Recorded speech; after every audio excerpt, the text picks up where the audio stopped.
Halo guys, Assalamualaikum warahmatullahi wabarakatuh. Kembali lagi di channel Cinta Tanpa Izin.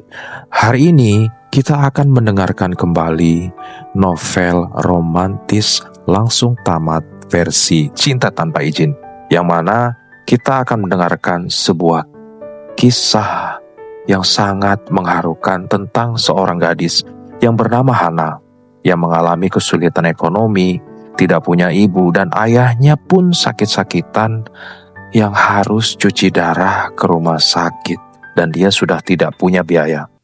Singkat cerita, Hana pergi ke rumah Pak Torik, bekas tetangga lama waktu dia tinggal di desa. Di sini Hana akan meminta tolong kepada Pak Torik, tapi Pak Torik menyampaikan sebuah syarat yang bisa mengubah hidup Hana selamanya. Penasaran dengan ceritanya? Oke guys, tanpa basa-basi kita langsung ke ceritanya.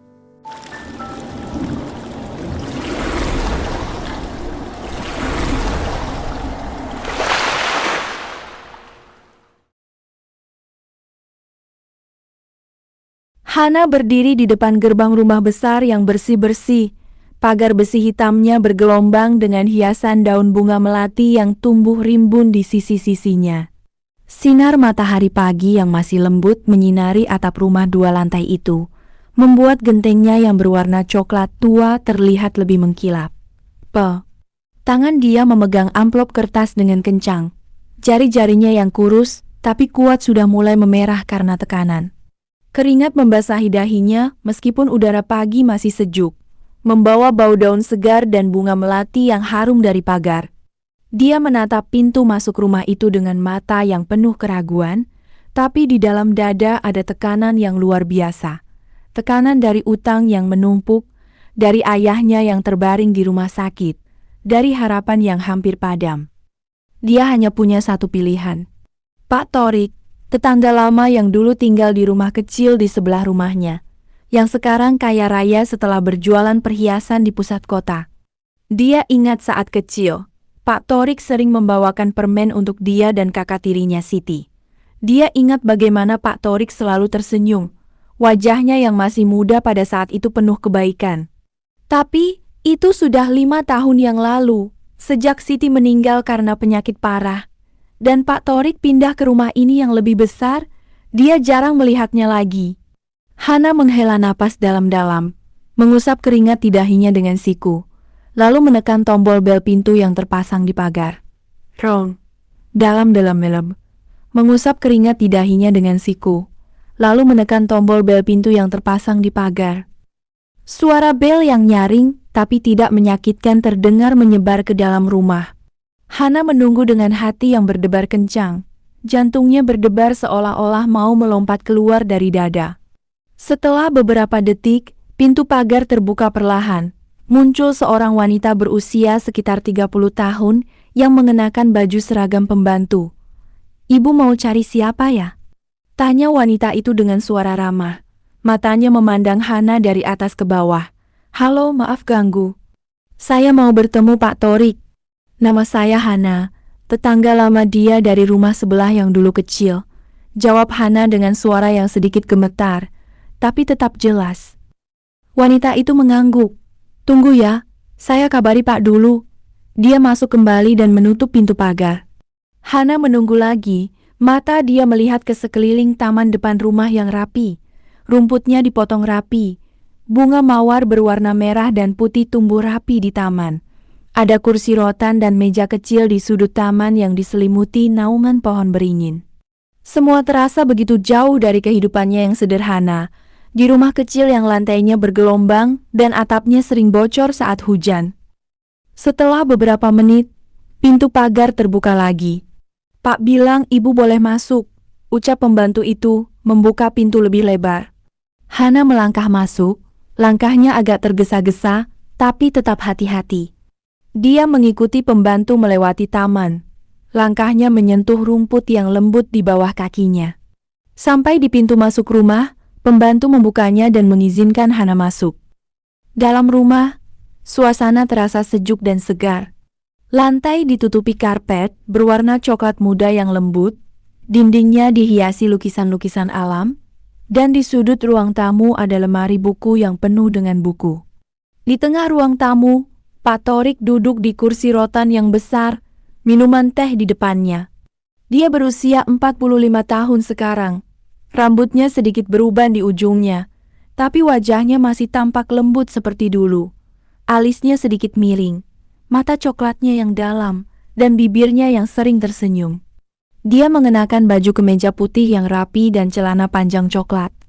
"Hana, lama tidak jumpa," ucap Pak Torik dengan suara yang tenang dan lembut, berdiri dari kursinya. Dia mengajak Hana duduk di kursi yang ada di depan dia. "Kamu sudah besar ya? Bagaimana kabarmu? Dan keluarga?" Hana duduk dengan hati-hati, tangan dia masih memegang amplop kertas. Dia melihat Pak Torik dengan mata yang sudah mulai basah. "Pak, maaf ganggu hari ini. Saya ada permintaan yang aneh, yang mungkin akan membuat Pak kaget," ucapnya dengan suara gemetar. Nafasnya terengah-engah karena cemas. "Saya tidak punya siapa lagi yang bisa minta tolong, jadi saya datang ke Pak." Pak Torik duduk kembali, matanya memandang Hana dengan tatapan yang mendalam dan penuh perhatian. "Jangan ragu, Hana. Katakan saja apa yang kamu butuhkan. Kalau saya bisa bantu, pasti saya bantu." Hana menghela napas dalam-dalam, lalu membuka amplop yang dia pegang. Dia mengeluarkan tumpukan surat tagihan. Tagihan rumah sakit, tagihan obat, tagihan listrik dan air. Dia meletakkan semuanya di meja. Tangan dia gemetar. "Ayah saya sakit parah, Pak.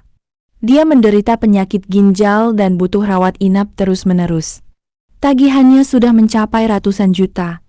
Saya sudah bekerja semaksimal mungkin, menjual makanan di pinggir jalan, membersihkan rumah tetangga, tapi uangnya tidak cukup.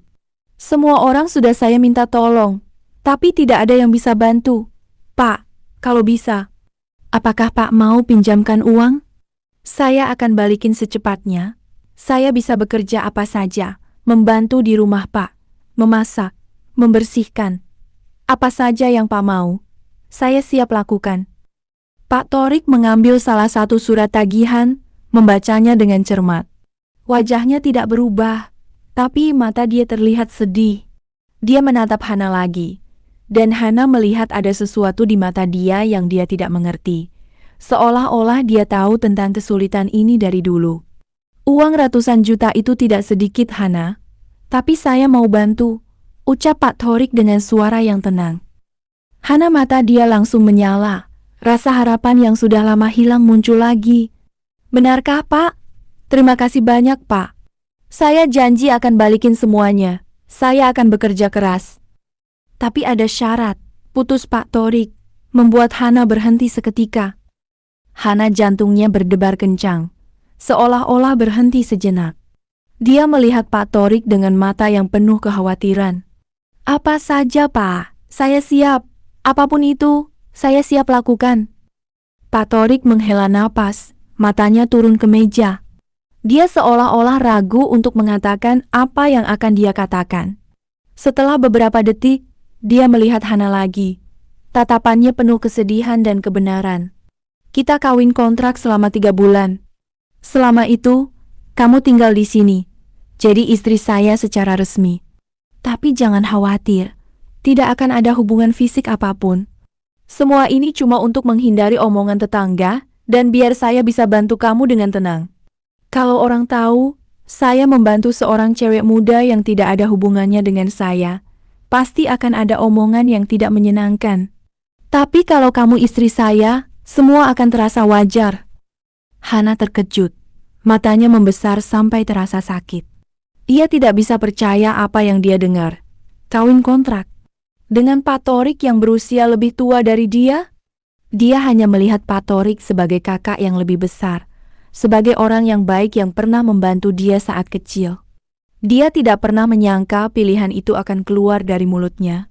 "Pak, apa ini benar?" tanya Hana dengan suara yang sangat kecil, seolah-olah takut suara dia akan memecah keheningan di ruangan itu. "Kawin kontrak? Tapi saya belum pernah berpikir tentang hal ini." "Ya Hana, saya tahu ini aneh, dan saya tidak mau memaksamu," ucap Pak Torik dengan suara yang lembut. Tapi ini adalah satu-satunya cara yang saya punya untuk membantu kamu tanpa membuatmu terbebani atau membuat orang berbicara. Setelah 3 bulan, kontrak berakhir. Uang utangmu akan lunas semuanya, dan kamu bebas pergi kemana saja yang kamu mau. Kamu bisa kembali ke kehidupannya, mencari cinta yang sesungguhnya, membangun masa depanmu sendiri. Hana menatap tumpukan surat tagihan di meja. Dia memikirkan ayahnya yang terbaring di rumah sakit, wajahnya yang pucat karena sakit.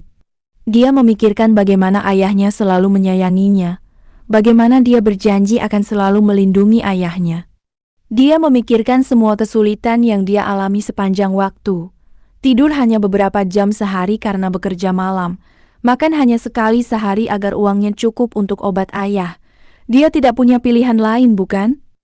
Dia mengangkat kepalanya, melihat Pak Torik dengan mata yang sudah penuh air mata. Air mata itu mulai menetes ke pipinya, tapi dia tidak menyentuhnya. "Baik, Pak. Saya setuju," ucapnya dengan suara yang tegas, meskipun ada getaran di dalamnya. "Saya akan kawin kontrak dengan Pak selama 3 bulan." Pak Torik mata dia terlihat lega, tapi juga sedih. Dia mengambil tangan Hana yang gemetar, memegangnya dengan lembut. "Terima kasih, Hana. Saya berjanji tidak akan menyakitimu. Saya akan memperlakukanmu dengan hormat, seolah-olah kamu istri saya yang sesungguhnya." Hana merasakan kehangatan dari tangan Pak Torik, dan rasa terima kasih yang mendalam muncul di hatinya. Dia tahu ini adalah keputusan yang sulit, tapi dia tidak punya pilihan. Tapi di samping rasa terima kasih itu, ada sedikit keheranan yang dia tidak bisa hilangkan. Mengapa orang kaya seperti Pak Torik, yang bisa membantu dia dengan cara apa saja, memilih cara ini? Mengapa dia mau melakukan kontrak kawin dengan dia, seorang cewek muda yang miskin dan tidak punya apa-apa? Pak Torik melepaskan tangannya, berdiri dari kursinya. "Kamu bisa mulai tinggal di sini besok pagi. Saya akan suruh pembantu menyiapkan kamar untukmu.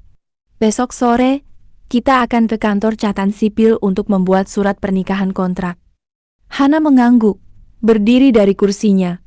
Dia mengambil tumpukan surat tagihan di meja, menyimpannya kembali ke amplop. Dia berjalan menuju pintu masuk. Langkahnya agak goyah. Saat dia keluar dari rumah dan melangkah ke taman, dia melihat ke langit yang cerah. Udara pagi masih sejuk, tapi dia merasakan panas di dada. Dia baru saja membuat keputusan terbesar dalam kehidupannya, keputusan yang akan mengubah semua yang dia kenal. Tapi saat dia mencapai gerbang pagar, dia melihat sesuatu yang membuat jantungnya berhenti sejenak. Di sudut jalan, ada seorang pria yang berdiri menyaksikannya. Pria itu mengenakan jas hitam, rambutnya disisir rapi ke belakang, dan wajahnya yang dia kenal terlalu baik. Wajah yang pernah menyakitinya, wajah yang pernah meninggalkannya ketika dia paling butuh. Itu adalah Rizky, mantan pacarnya yang pergi karena dia terlalu miskin. Dan di mata Rizky, Hana melihat sesuatu yang membuatnya gemetar, rasa kebencian dan keinginan yang dia tidak mengerti. Rizky tersenyum dengan cara yang jahat, lalu berjalan pergi tanpa berkata apa-apa. Hana berdiri di situ, terkejut dan ketakutan. Apa yang Rizky lihat? Apa yang dia pikirkan tentang dia yang keluar dari rumah besar Pak Torik? Dan mengapa dia ada di situ pada saat yang sama? Pertanyaan-pertanyaan itu memenuhi pikirannya, membuat dia semakin cemas. Dia tahu bahwa hidupnya akan semakin sulit dari sekarang ini, tapi dia tidak punya pilihan lain selain melanjutkan apa yang sudah dia mulai. Hari pertama tinggal bersama Pak Torik, sinar matahari pagi menyinari jendela kamar yang sudah disiapkan untuk Hana. Dia terbangun dengan hati yang berdebar. Melihat sekeliling kamar yang luas dan bersih, kasur besar dengan sprei berwarna biru muda, lemari pakaian yang penuh ruang, dan jendela yang menghadap taman belakang yang rimbun. Pembantu bernama Siti masuk dengan cangkir teh hangat dan roti bakar. "Selamat pagi, Bu Hana. Pak Torik sudah menunggu di ruang makan," ucapnya dengan senyum ramah. Hana berdiri dengan hati-hati, mengenakan baju kaos putih dan celana panjang hitam yang dia bawa dari rumah. Dia merasa tidak pantas berada di tempat yang begitu indah, seolah-olah dia adalah orang asing yang tersesat. Dia turun tangga dengan langkah yang perlahan, mendengar suara air menyiram bunga dari taman belakang. Sampai di ruang makan, Pak Torik sudah duduk di meja yang berwarna coklat. Makanan sarapan, nasi goreng, telur balado, dan sayuran rebus sudah diletakkan di depannya. "Selamat pagi, Hana. Mari makan," ucap Pak Torik dengan senyum. Dia mengangkat sendoknya, tapi melihat Hana yang masih berdiri di pintu. "Kenapa? Duduklah. Makanan akan dingin." Hana duduk di kursi yang ada di seberang dia, tangan dia menggenggam ujung meja. Dia merasa canggung, tidak tahu harus berkata apa. "Terima kasih, Pak, untuk kamar dan sarapan," ucapnya dengan suara kecil. "Tidak usah terima kasih. Ini rumahmu juga selama 3 bulan, jawab Pak Torik. Dia membagi nasi goreng ke piring Hana. Tangan dia lembut. "Bagaimana ayahmu hari ini? Sudah sembuh sedikit?" Hana mata dia sedikit basah. Sudah lama tidak ada orang yang bertanya tentang ayahnya setiap hari, kecuali dirinya sendiri. "Iya, Pak. Perawatnya bilang kondisinya sudah stabil. Tapi masih butuh rawat inap lagi beberapa minggu." "Baik. Nanti sore saya antar kamu ke rumah sakit untuk melihat dia ya," ucap Pak Torik. Hana mengangguk. Rasa terima kasih yang mendalam muncul di hatinya. Dia mulai makan. Makanan itu enak banget. Rasanya seperti makanan yang dia masak sendiri, penuh kehangatan. Selama hari-hari pertama, Hana selalu menjaga jarak dari Pak Torik. Dia membantu Siti memasak di dapur, membersihkan ruangan, dan kadang membaca buku di ruang tamu ketika Pak Torik keluar kerja. Ketika Pak Torik pulang, dia hanya menyapa dengan senyum singkat, lalu langsung ke kamar untuk istirahat. Tapi Pak Torik selalu ramah. Dia sering membawakan bunga mawar merah untuk Hana, menyimpan buku yang dia pikirkan Hana suka di meja ruang tamu. Bahkan kadang memasak makanan kesukaan Hana, nasi uduk dengan telur balado, tanpa dia meminta. Satu malam, Hana duduk di teras rumah, melihat bintang-bintang yang bersinar di langit. Udara malam sejuk, membawa bau bunga melati dari taman. Dia memikirkan ayahnya, memikirkan rumah lama yang kosong, memikirkan kontrak kawin yang dia tanda tangani. Tiba-tiba, dia mendengar langkah kaki mendekat. Pak Torik muncul dengan 2 gelas teh hangat, memberikan satu ke tangan Hana. "Saya tahu kamu canggung, Hana," ucap Pak Torik sambil duduk di kursi sebelah dia. Dia melihat langit. Mata dia terlihat tenang. "Tapi kamu bisa menganggap saya sebagai kakak yang lebih tua. Saya tidak akan menyakitimu. Itu janji saya." Hana menyeduh tehnya, merasakan kehangatan yang menyebar ke seluruh tubuh. Dia melihat Pak Torik. Wajahnya yang ditutupi cahaya bulan terlihat lebih lembut. "Sudah lama tidak ada orang yang memperhatikan saya dengan begitu, Pak. Semua orang selalu melihat saya sebagai cewek miskin yang tidak bisa apa-apa." "Jangan berpikir begitu, Hana," putus Pak Torik. Dia melihat Hana dengan tatapan yang mendalam. "Kamu kuat, kamu pekerja keras, dan kamu punya hati yang baik. Itu yang paling penting. Saya melihat itu dari saat kamu kecil dulu, ketika kamu selalu membantu kakakmu Siti meskipun dia sering marah padamu." Hana terkejut. Dia lupa bahwa Pak Torik tahu tentang hubungan dia dan Siti. Kakak tirinya itu sering menyalahkannya karena ayahnya lebih menyayangi Hana, tapi Hana selalu membantu dia ketika dia sakit. "Siti, dia pernah berbicara tentang saya dengan Pak?" tanya Hana dengan suara gemetar. "Ya, dia selalu bilang bahwa kamu adalah orang terbaik yang dia kenal," jawab Pak Torik. Dia menghela napas. Mata dia turun ke tanah. "Saya sayang Siti sekali. Dia istri saya yang pertama. Tapi dia meninggal karena penyakit parah 5 tahun yang lalu. Saya belum pernah bisa melupakannya." Hana melihat kesedihan di mata Pak Torik, dan rasa iba muncul di hatinya. Dia tidak pernah tahu bahwa Pak Torik juga punya cerita sedih seperti dia. "Maaf, Pak. Saya tidak tahu." "Tidak apa-apa. Sudah lama," jawab Pak Torik dengan senyum yang lembut. Dia mulai menceritakan tentang Siti. Bagaimana mereka bertemu, bagaimana mereka menikah, bagaimana dia merawat Siti sampai akhir hari. Hana mendengarkan dengan penuh perhatian. Mata dia terkondang pada cerita yang penuh emosi. Dia merasa semakin mengenal Pak Torik, bukan sebagai orang kaya yang membantu dia, tapi sebagai seorang pria yang telah merasakan kehilangan yang dalam. Sehari-hari berjalan dengan tenang setelah itu. Hana mulai merasa nyaman di rumah, bahkan senang ketika Pak Torik menceritakan cerita. Setiap malam, mereka sering duduk di teras melihat bintang, minum teh, dan berbicara tentang segala hal. Dari buku yang mereka baca, makanan yang mereka sukai, sampai mimpi yang mereka miliki. Hana tahu bahwa Pak Torik suka membaca buku tentang sejarah, suka memasak nasi goreng dengan bumbu yang banyak, dan mimpinya adalah membangun panti asuhan untuk anak-anak yang terlantar. Dia juga tahu bahwa Pak Torik tidak suka makanan pedas terlalu banyak, tidak suka hujan karena membuatnya merindukan Siti, dan selalu bangun pagi untuk berolahraga di taman. Satu hari sore, Pak Torik antar Hana ke rumah sakit untuk melihat ayahnya. Ayahnya sudah bisa duduk di tempat tidur, wajahnya lebih segar. "Hana, siapa pria itu?" tanya ayahnya sambil menatap Pak Torik yang menunggu di luar kamar. "Hanya teman, ayah," jawab Hana dengan senyum.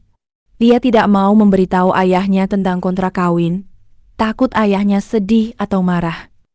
"Ayah tahu dia bukan cuma teman. Dia melihatmu dengan mata yang penuh kasih," kata ayahnya. Hana terkejut, mata dia membesar. Dia tidak menyadari itu. "Jika dia baik padamu, jangan sia-siakan kesempatan itu, Hana. Sudah lama tidak ada orang yang mau mencintai kamu seperti itu." Hana mengangguk, hati dia berdebar. Ketika mereka pulang ke rumah, Pak Torik membawakan bunga mawar putih untuk dia. "Untuk ayahmu, semoga dia segera sembuh," ucapnya. Hana menerima bunga itu, merasakan bau yang harum. Dia melihat Pak Torik tersenyum, dan pada saat itu, tanpa dia sadari, hatinya mulai berdebar kencang. Seperti ada burung yang terbang di dalam dada, membuatnya merasa gembira dan takut pada saat yang sama. "Tidak bisa. Ini cuma kontrak," bisiknya sendiri, mencoba menolak perasaan itu. Dia berjalan ke kamar, menyimpan bunga di vas di atas meja. Dia melihat cermin, wajahnya yang merah karena malu. Dia tidak boleh mencintai Pak Torik. Ini hanya kontrak, tidak ada yang sesungguhnya. Dia akan pergi setelah 3 bulan, dan Pak Torik akan kembali ke kehidupannya yang lama. Namun, perasaan itu semakin kuat seiring hari-hari. Setiap kali Pak Torik tersenyum, setiap kali dia menyentuh tangannya dengan lembut, setiap kali dia bertanya tentang harinya, Hana merasakan getaran di dalam hati. Dia mulai menyiapkan pakaian yang lebih rapi setiap hari, menyisir rambutnya dengan hati-hati, bahkan menambahkan sedikit bedak di wajahnya agar terlihat lebih cantik. Dia tidak mau Pak Torik melihatnya sebagai cewek miskin yang tidak rapi. Satu malam, ketika mereka duduk di teras, Pak Torik membuka buku yang dia baca. "Hana, pernahkah kamu merasa cinta pada seseorang, tapi takut untuk mengatakannya?" tanya dia tanpa melihat Hana. Hana jantungnya berdebar kencang. "Tidak pernah, Pak." "Kenapa?" "Tidak apa-apa, hanya berpikir," jawab Pak Torik. Dia melihat Hana, mata dia terlihat mendalam. "Kamu pantas mendapatkan cinta yang sesungguhnya, Hana. Orang yang akan mencintaimu apa adanya, tanpa memandang keadaanmu." Hana mata dia sudah penuh air mata. Dia ingin mengatakan bahwa orang itu ada di depannya, tapi kata-kata itu terjebak di tenggorokan. Dia hanya mengangguk, menyeduh tehnya untuk menyembunyikan kesedihan. Setelah itu, mereka berbicara tentang hal-hal yang lain sampai larut malam. Ketika Hana mau ke kamar, Pak Torik menarik tangannya dengan lembut. "Hana, semoga kamu tidur nyenyak," ucapnya dengan suara yang lembut. Dia meletakkan tangan di atas kepalanya, memijatnya dengan lembut. Hana merasakan kehangatan dari tangan Pak Torik, dan air mata itu mulai menetes ke pipinya. Dia mau memeluk Pak Torik, mau mengatakan bahwa dia mencintainya, tapi dia tidak berani. Dia hanya menyenyum, lalu berjalan ke kamar. Di kamar, Hana terbaring di kasur, memikirkan Pak Torik. Dia tahu bahwa perasaan itu sudah tidak bisa ditolak lagi. Dia benar-benar mencintai Pak Torik. Tapi dia juga tahu bahwa ini hanya kontrak, dan dia tidak punya hak untuk mencintainya. Dia menangis lepas, Air matanya membasahi bantal. Sampai dia tertidur, pikirannya masih terisi dengan wajah Pak Torik. Tiba-tiba, pada jam 2 pagi, Hana terbangun oleh suara bunyi pintu yang dibuka. Dia bangkit dari kasur, mendengar langkah kaki mendekat ke kamar dia. Dia berdiri di depan pintu. Hati dia berdebar kencang. Pintu terbuka perlahan, dan Pak Torik muncul di sana. Wajahnya pucat, keringat membasahi dahinya. "Pak, apa yang terjadi? Kamu baik-baik saja?" tanya Hana dengan suara gemetar. Pak Torik berdiri di situ. Mata dia terlihat takut. "Saya mimpi tentang Siti. Dia mengatakan bahwa saya harus melupakan dia, harus mencari kebahagiaan baru. Dia mengatakan bahwa kebahagiaan itu ada di depan saya," ucapnya dengan suara yang sangat kecil. Dia melihat Hana, mata dia terlihat penuh kebenaran. "Hana, apakah kamu mau menjadi kebahagiaan saya? Bukan cuma untuk kontrak, tapi untuk selamanya." Hana terkejut, matanya membesar sampai terasa sakit. Dia tidak bisa percaya apa yang dia dengar. Apakah Pak Torik juga mencintainya? Tapi sebelum dia sempat menjawab, ada bunyi telepon yang berdering di ruang tamu. Pak Torik menghela napas, melepaskan pandangannya. "Maaf, saya harus jawab telepon. Mungkin ada yang penting." Dia berjalan keluar dari kamar, meninggalkan Hana yang terkejut di situ. Hana berdiri di sana, hati dia berdebar kencang. Apa yang Pak Torik maksud dengan kata-katanya? Apakah dia serius? Dia menunggu dengan hati yang penuh harapan, mendengar suara Pak Torik berbicara di ruang tamu. Tapi suara Pak Torik semakin keras, wajahnya terlihat marah dan sedih. Setelah beberapa menit, Pak Torik masuk ke kamar Hana lagi, wajahnya pucat. "Hana, saya minta maaf. Yang saya katakan tadi, lupakan saja," ucapnya dengan suara yang tenang tapi penuh kesedihan. "Ada kabar buruk. Siti punya adik yang lain, yang saya tidak tahu sebelumnya. Dia sedang dalam kesulitan dan butuh bantuan saya. Saya harus pergi ke kota lain besok pagi, mungkin selama seminggu."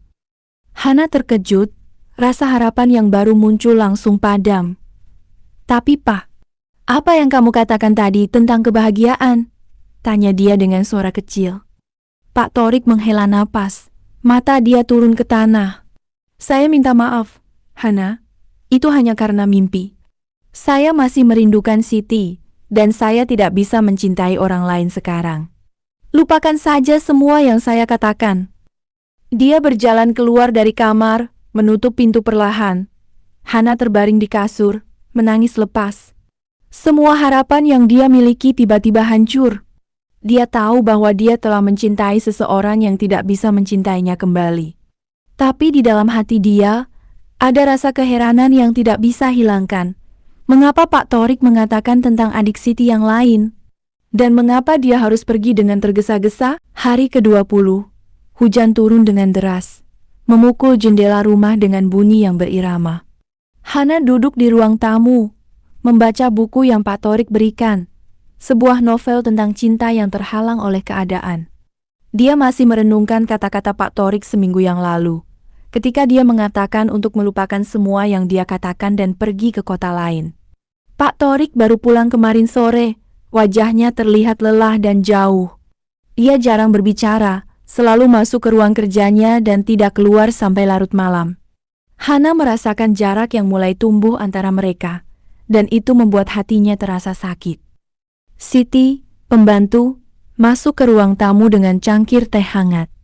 "Bu Hana, minum teh dulu ya, hujan ini bikin dingin," ucapnya. Hana mengangguk, menyadari bahwa tangannya sudah beku.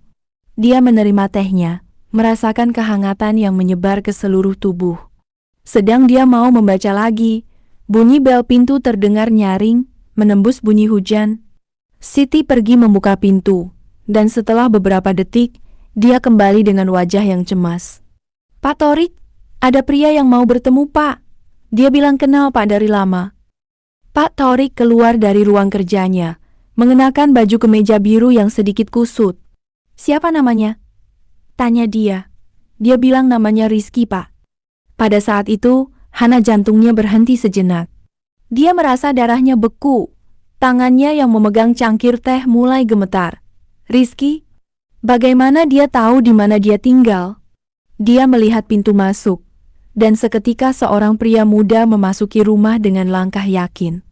Dia memakai jas hitam yang rapi, rambutnya disisir rapi ke belakang, dan sepatunya yang terpolish mengkilap meskipun badannya basah karena hujan. Wajahnya yang dia kenal terlalu baik, hidung yang mancung, mata coklat yang cerah tapi penuh kesombongan, dan bibir yang sering tersenyum dengan cara yang jahat. "Thorik, lama tidak jumpa," ucap Rizky dengan suara yang keras dan percaya diri.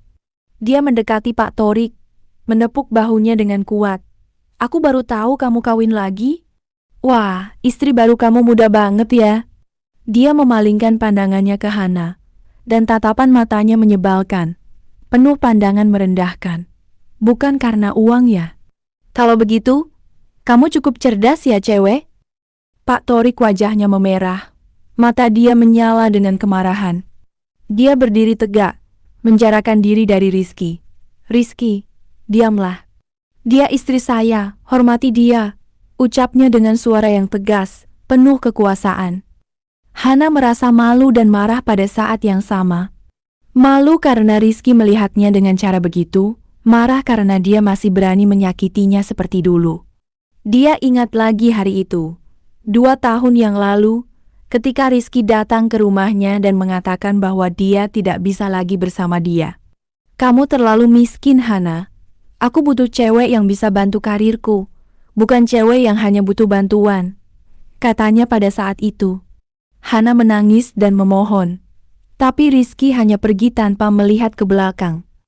Sekarang, dia berdiri di depan dia lagi, dengan cara yang sama, menyombongkan diri dan menyakitinya. Hana tidak bisa menahan rasa malu yang meluap. Dia berdiri dari kursinya, tangan dia menggenggam ujung pakaiannya. "Pak, saya mau ke kamar dulu," ucapnya dengan suara yang sangat kecil, hampir tidak terdengar di atas bunyi hujan. Tanpa menunggu jawaban, Hana berlari ke tangga, langkahnya tergesa-gesa. Dia merasa mata dia panas, air mata sudah mau menetes. Dia mencapai kamar, menutup pintu dengan keras, dan terbaring di kasur. Air mata itu mulai menetes ke pipinya, lalu berjatuhan ke bantal. Dia menangis lepas, merasakan rasa sakit yang sama seperti 2 tahun yang lalu.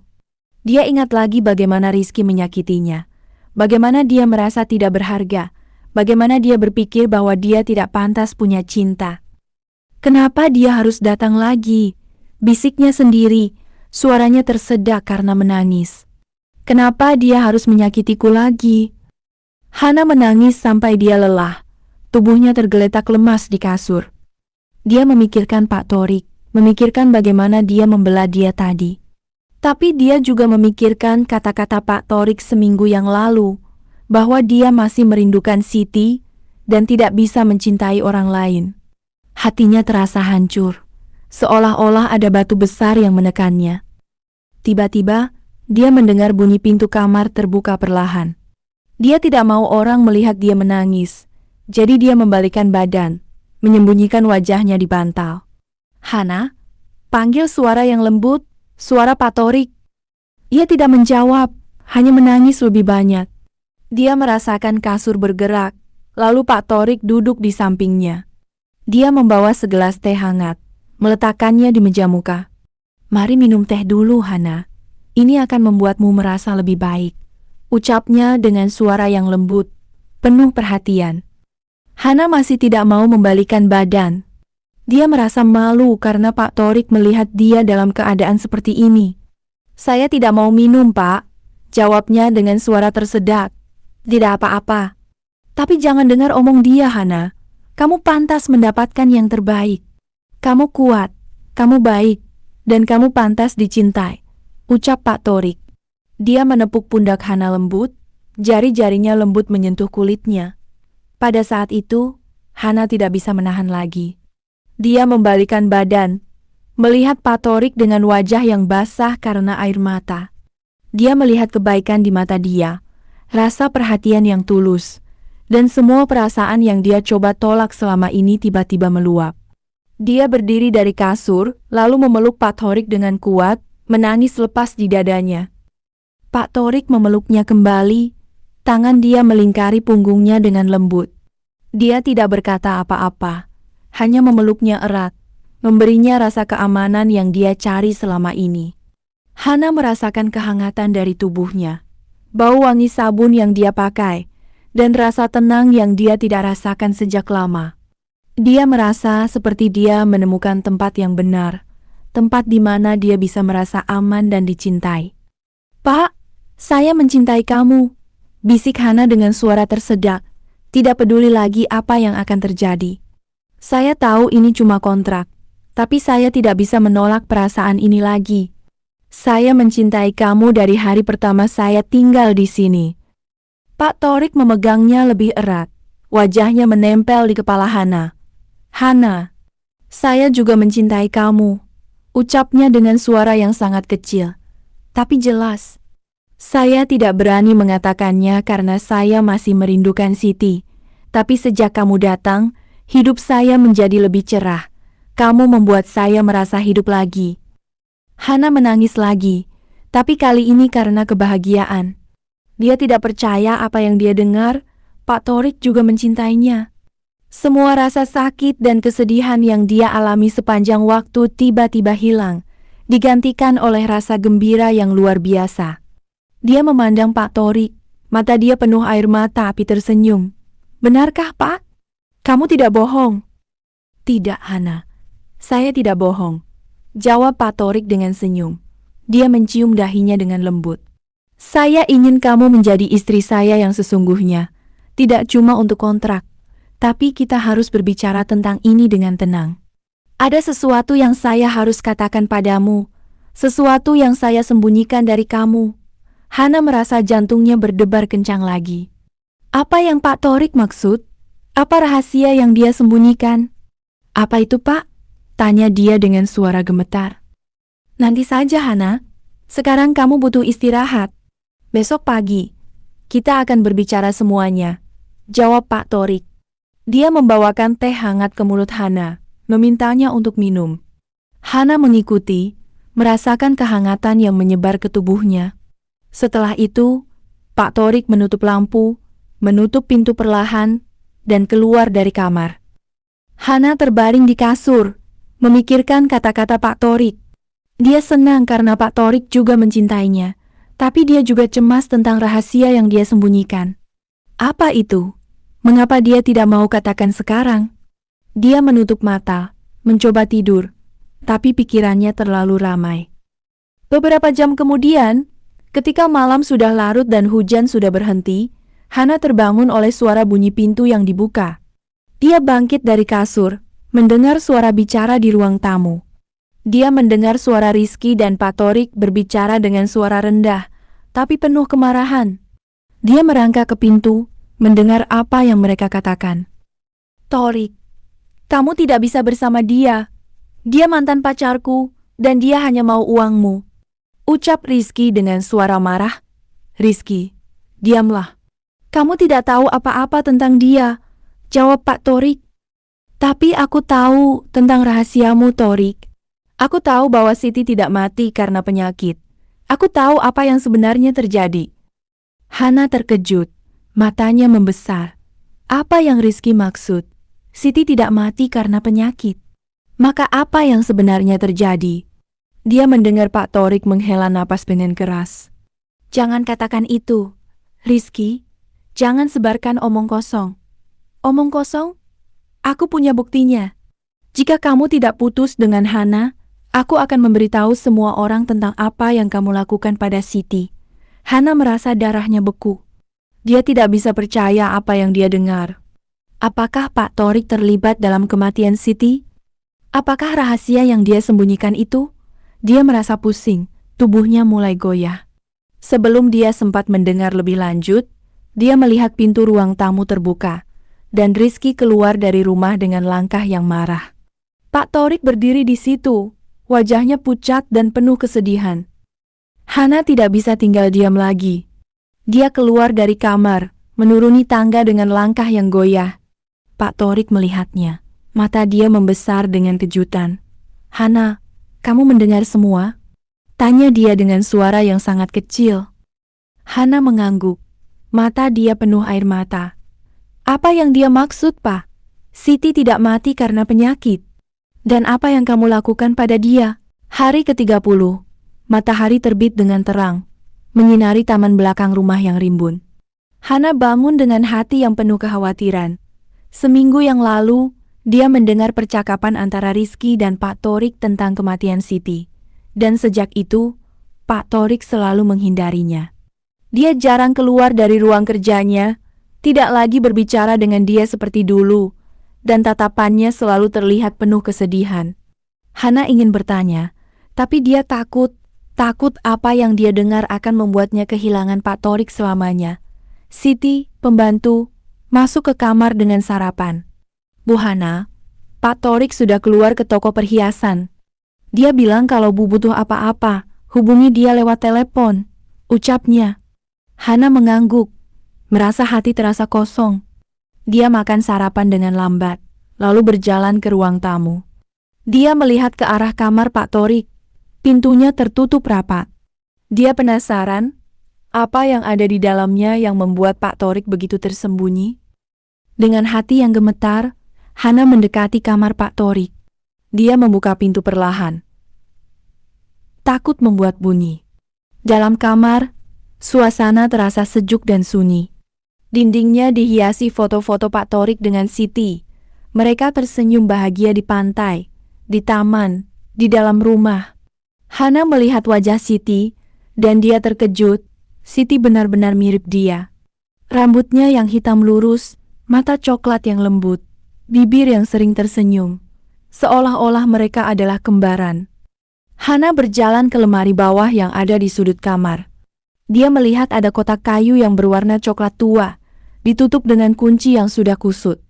Dia mencoba membukanya, dan ternyata kuncinya tidak terpatok. Kotak itu terbuka perlahan, dan di dalamnya ada tumpukan foto-foto lama. Lebih banyak foto Pak Torik dengan Siti, dan beberapa foto Siti dengan seorang anak kecil yang dia kenal. Anak kecil itu adalah dia sendiri, ketika dia masih berusia 5 tahun. Hana tangan dia mulai gemetar. Dia mengambil salah satu foto. Siti memegangnya di pelukan. Keduanya tersenyum bahagia. Di bawah foto-foto itu, ada selembar surat yang tertinggal. Kertasnya sudah kuning karena usia. Tulisannya dengan pena hitam yang masih jelas. Hana mengambil surat itu, membacanya dengan hati-hati. "Torik, maaf aku harus pergi. Aku tahu penyakitku sudah tidak bisa disembuhkan, dan aku tidak mau membuatmu menderita bersama aku. Tapi aku tahu kamu akan menemukan orang yang baik seperti kamu, orang yang akan mencintaimu sepenuh hati. Ingat, aku punya adik yang namanya Hana. Dia miskin dan butuh bantuan. Ayahnya sering sakit, dan dia tidak punya siapa lagi selain dirinya sendiri. Jika kamu bertemu dia satu hari nanti, tolong bantu dia. Dia pantas mendapatkan kebahagiaan yang aku tidak bisa berikan padamu. Aku mencintaimu selamanya, Torik. Jangan merindukan aku terlalu lama." Tanggal di bawah surat itu membuat Hana terkejut lebih banyak. Surat itu ditulis 6 tahun yang lalu, jauh sebelum dia bertemu Pak Torik beberapa minggu yang lalu. Dia memahami sekarang, Siti adalah kakak tirinya yang sudah meninggal sebelum dia berusia 10 tahun. Tapi dia tidak tahu bahwa Siti pernah menikahi Pak Torik. Semua yang terjadi, bagaimana Pak Torik mau membantu dia, bagaimana dia mirip Siti, bagaimana Pak Torik selalu ramah padanya. Semuanya karena janji yang Siti berikan padanya sebelum meninggal. Hana mata dia sudah penuh air mata. Dia menggenggam surat dan foto itu dengan kuat, merasa perasaan yang bercampur, kesedihan karena merindukan Siti, kebahagiaan karena tahu bahwa Siti selalu peduli padanya, dan keheranan semua rahasia yang tersembunyi. Dia berlari keluar dari kamar, keluar dari rumah, dan ke taman belakang yang rimbun. Dia menemukan Pak Torik sedang menyiram bunga mawar yang merah, wajahnya terlihat lewat. "Pak, apa Pak sudah tahu siapa saya dari awal?" tanya Hana dengan suara gemetar. menunjukkan surat dan foto yang dia pegang. Air mata itu mulai menetes ke pipinya. Pak Torik berbalik, mata dia membesar dengan kejutan. Dia melihat surat dan foto di tangan Hana, dan wajahnya penuh dengan kesedihan. Dia meletakkan ember penyiram di tanah, mendekati Hana dengan langkah yang perlahan. Ya, Hana, ketika kamu datang meminta bantuan beberapa minggu yang lalu, aku langsung tahu. Wajahmu yang mirip Siti membuatku ingat dia, dan aku langsung menyadari bahwa kamu adalah adiknya yang dia ceritakan di surat itu. Ucapnya dengan suara yang lembut, penuh kesedihan. Tapi aku tidak mau kamu merasa terbebani, jadi aku buat kontrak kawin ini. Aku ingin kamu mau tinggal di sini karena keinginanmu sendiri, bukan karena kewajiban pada janji yang aku buat dengan Siti. Hana menangis lepas. Air matanya membasahi wajahnya. Dia memahami sekarang. Semua yang Pak Torik lakukan bukan cuma karena janji pada Siti, tapi juga karena dia mencintai dia. Dia melihat kebahagiaan di mata Pak Torik ketika dia ada di sekitarnya. Rasa perhatian yang tulus yang dia berikan setiap hari, cara dia membela dia ketika Rizky menyakitinya. Pak, aku juga mencintai kamu. Bukan karena kontrak, bukan karena janji dengan Siti, tapi karena siapa kamu. Kamu adalah orang yang baik, orang yang membuatku merasa aman dan dicintai. Aku tidak peduli apa yang terjadi, aku hanya ingin bersama kamu. Pak Torik memeluknya dengan kuat, menangis bersama dia. Hana, aku juga mencintai kamu lebih dari apa yang aku bisa katakan. Siti adalah orang yang aku cintai dulu, tapi kamu adalah orang yang membuatku hidup lagi. Aku ingin kamu menjadi istri saya yang sesungguhnya, tidak peduli apa yang orang katakan. Mereka memeluk satu sama lain di tengah taman, matahari menyinari mereka dengan terang. Hana merasakan kebahagiaan yang luar biasa. Semua rahasia yang tersembunyi akhirnya terungkap, dan perasaan mereka satu sama lain sudah jelas. Dia merasa seperti semua kesulitan yang dia alami sepanjang waktu sudah berharga, karena dia menemukan cinta yang sesungguhnya. Tiba-tiba, suara langkah kaki mendekati dari arah gerbang taman. Mereka melepaskan pelukan, dan melihat Rizky muncul dengan langkah yang yakin. Dia memakai jas hitam yang rapi, rambutnya disisir rapi, dan wajahnya tersenyum dengan cara yang jahat. Wah, cerita seru ya. Aku tidak menyangka bahwa Hana adalah adik Siti. Semua ini sudah direncanakan dari awal ya.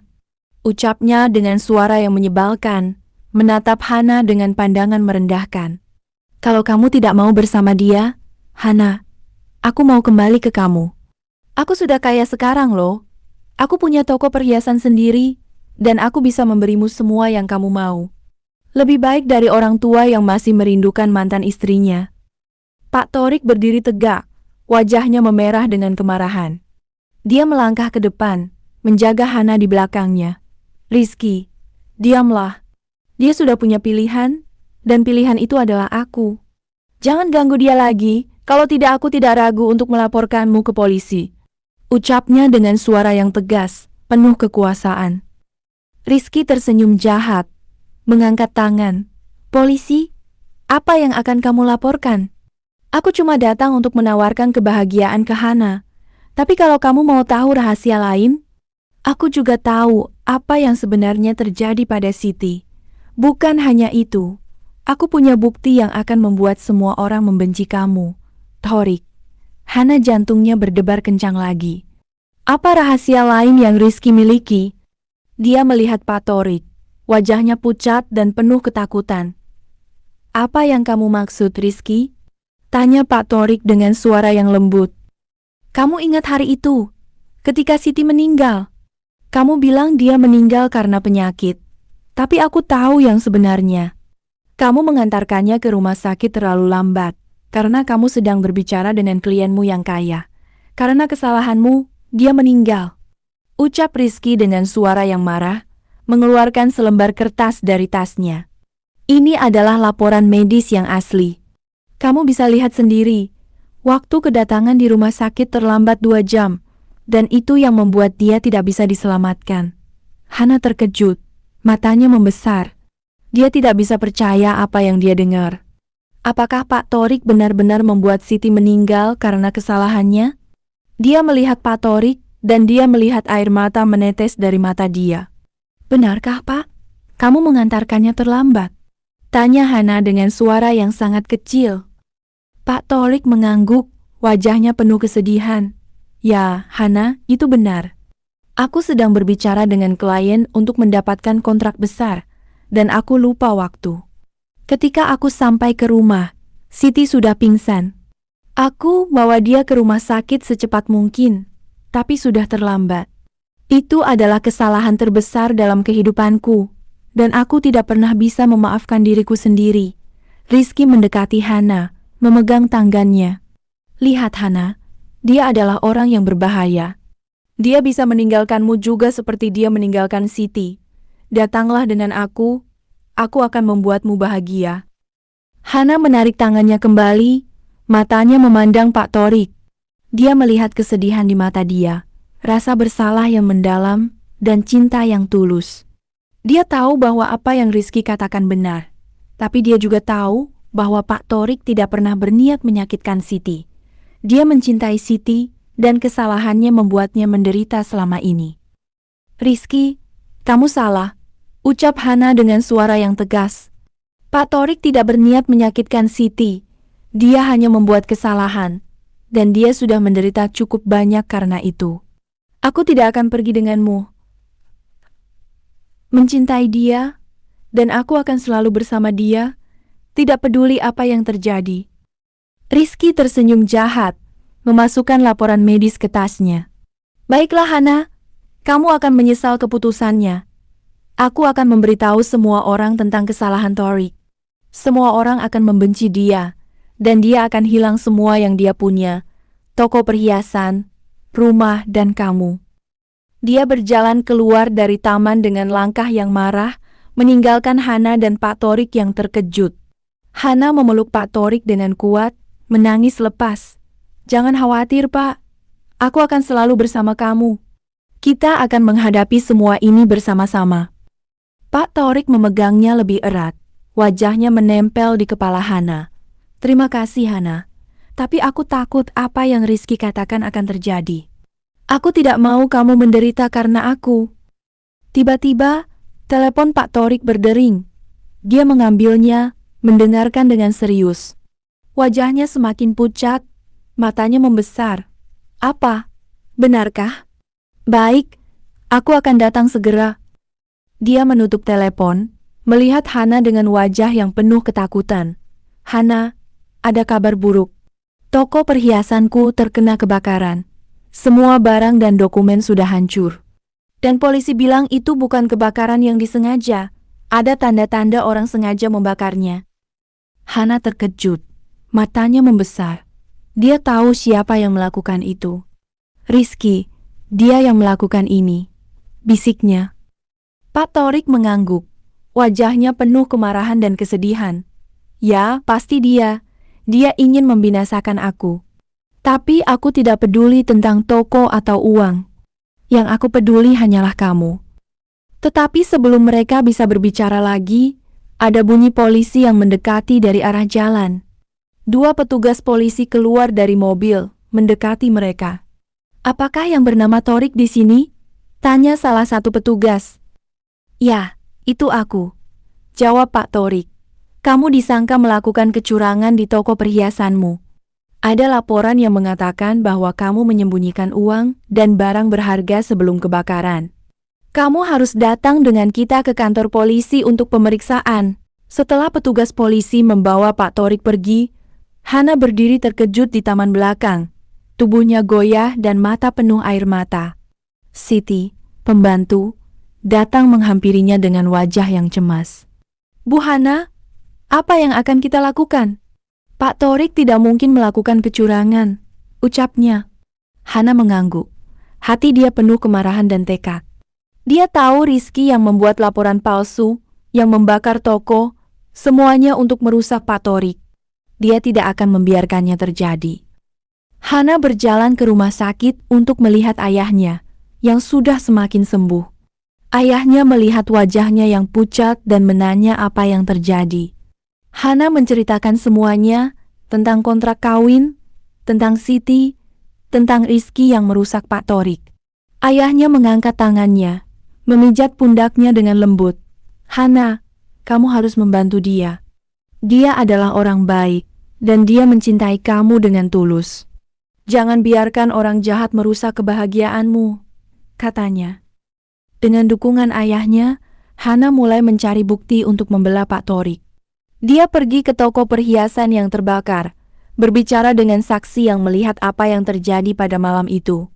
Satu orang penjaga parkir mengatakan bahwa dia melihat seorang pria yang mirip Rizky keluar dari toko beberapa menit sebelum kebakaran mulai.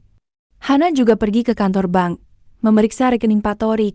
Tidak ada tanda-tanda dia menyembunyikan uang. Sebaliknya dia bahkan mengalirkan uang untuk perawatan ayahnya dan membayar utang keluarga Hana. Setelah seminggu mencari bukti, Hana pergi ke kantor polisi dengan semua yang dia punya. Dia menunjukkan laporan saksi, rekening bank, dan bahkan surat dari Siti yang menjelaskan tentang janji Pak Torik. Petugas polisi mendengarnya dengan cermat, dan setelah pemeriksaan lebih lanjut, mereka menyadari bahwa laporan kecurangan adalah palsu. Pak Torik dibebaskan, dan polisi mulai mencari Rizky. Hari ke-90, hari kontrak kawin mereka berakhir, tiba dengan cepat. Sinar matahari pagi menyinari rumah yang sejuk, dan udara terasa segar dengan bau bunga melati dari pagar.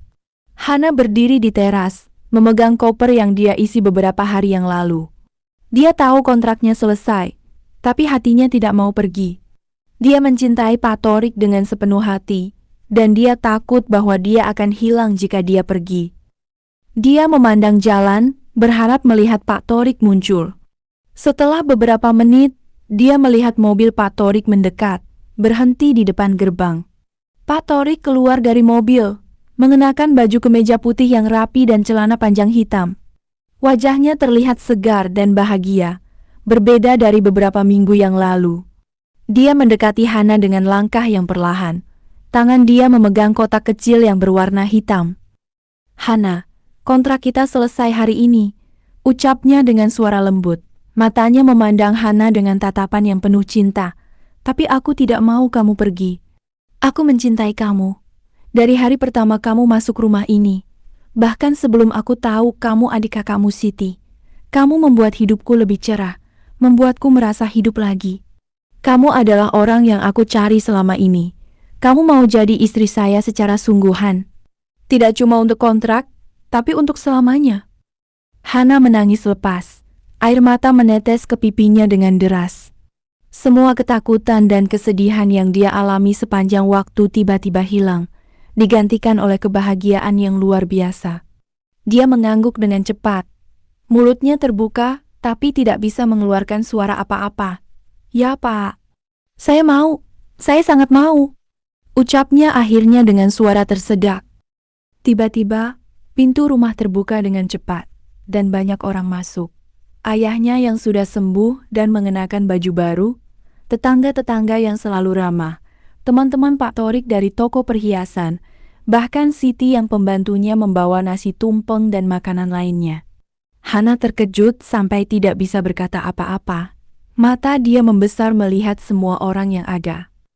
Ini adalah pesta pernikahan kita, Hana, kata Pak Torik dengan senyum lebar, menarik tangannya ke tengah taman yang sudah dihiasi bunga mawar merah dan putih. Aku sudah rencanakan semuanya dari awal. Kontrak kawin itu cuma cara buat kamu mau tinggal di sini dan mengenal aku lebih dekat. Aku tidak mau kamu merasa terbebani karena janji dengan Siti. Jadi aku ingin kamu memilih aku karena keinginanmu sendiri. Semua utangmu sudah lunas sejak minggu pertama kamu tinggal di sini, dan ayahmu sudah sembuh karena perawatan yang aku bayar dengan uang yang aku simpan untuk kebahagiaan kita. Hana terkejut lebih banyak. Air mata terus menetes. Dia melihat ayahnya tersenyum dan mengangguk, memberitahunya bahwa semuanya benar.